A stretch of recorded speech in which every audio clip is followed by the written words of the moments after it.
कानून अध्यादेश ये लागू होने के बाद योगी जी कुछ ऐसे मामले आए हैं जहां पुलिस ने हिंदू लड़की और मुस्लिम लड़का उनको उठाया, केस वेस भी दर्ज किया, लेकिन बाद में पता चला कि अपनी मर्जी से किया था दोनों ने और जोर जबरदस्ती या धोखेधड़ी की कोई बात ही नहीं थी। तो ये जो कानून है इसका दुरुपयोग भी हो रहा है, अभी से इसके मामले सामने आने लगे और इसीलिए आरोप लग रहा है, बोल रहे हैं ये कानून सही नहीं। अगर सलमान नाम का व्यक्ति अपना को करण लिखता है, ये धोखा नहीं तो क्या है? उसके बाप ने उसका नाम पहले से ही करण क्यों नहीं रखा? क्यों नहीं रखा? मैं आप ही से पूछना चाहता हूं। आप अपना नाम मानस की बजाय जो है क्यों सलमान नहीं रखते हैं? आपके माँ बाप ने जो आपका नाम रखा है वही तो बोल रहे हैं ना। और यही स्थिति मैं उनके लिए भी पूछता हूं, ये धोखा है और धोखा देकर के आप ये काम नहीं कर पा सकते। और फिर अगर एक अभिभावक इस बात की शिकायत करता है, देखिए हमें इस चीज को नोट करना होगा कि अगर एक अभिभावक, वो अभिभावक आप भी हो सकते हैं, कोई और भी हो सकता है, ये कहता है कि मेरी नाबालिग बालिका को धोखा दे करके या जबरन उठा के ले गया, पुलिस क्या करेगी? हाथ पे हाथ धरी बैठेगी?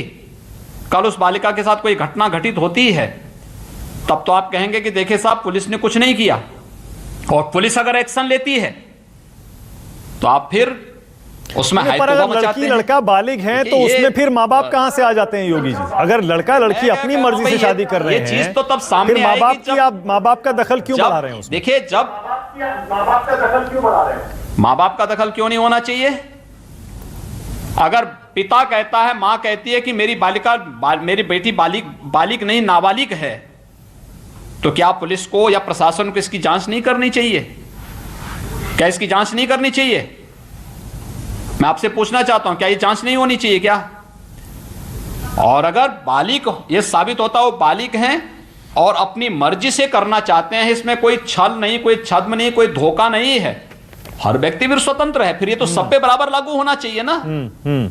अगर कोई हिंदू लड़का मुस्लिम लड़की को भी भगा के लेके जाता तो फिर उस पर भी आप जबरन न करिए ना, फिर वहां पे भी वकालत कर लीजिए।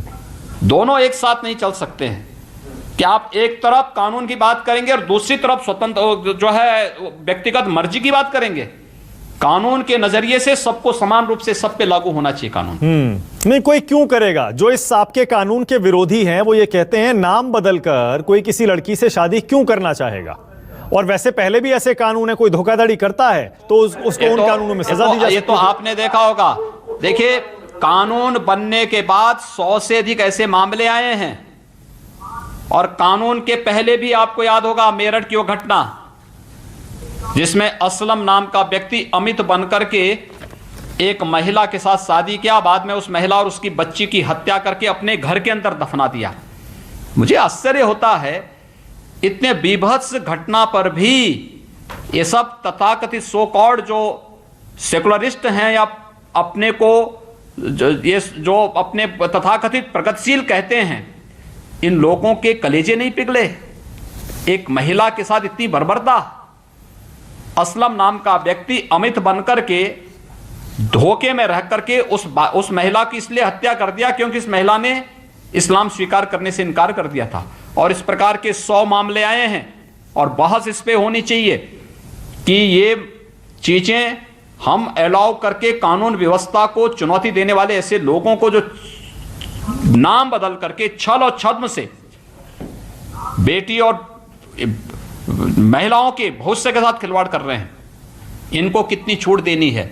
जबकि इस मामले में मैं आज की बात कर रहा हूं, यूपी ने कानून आज बनाया है, हम ऑर्डिनेंस आज लेके आए हैं, कानून आज हम बनाने जा रहे हैं। केरल हाईकोर्ट इस मामले में बहुत पहले बहुत स्पष्ट आदेश कर चुका है केरल की सरकार को।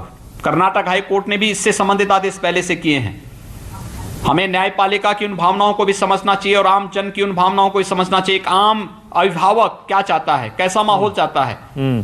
सुरक्षा की गारंटी, एक तरफ आप पलायन की बात करेंगे, दूसरी तरफ इस प्रकार के गुंडों को सड़कों पे चल करके पूरी तरह अराजकता फैलाने और अव्यवस्था फैलाने की छूट देंगे? ये मॉडर्न के नाम पे नहीं हो सकता है।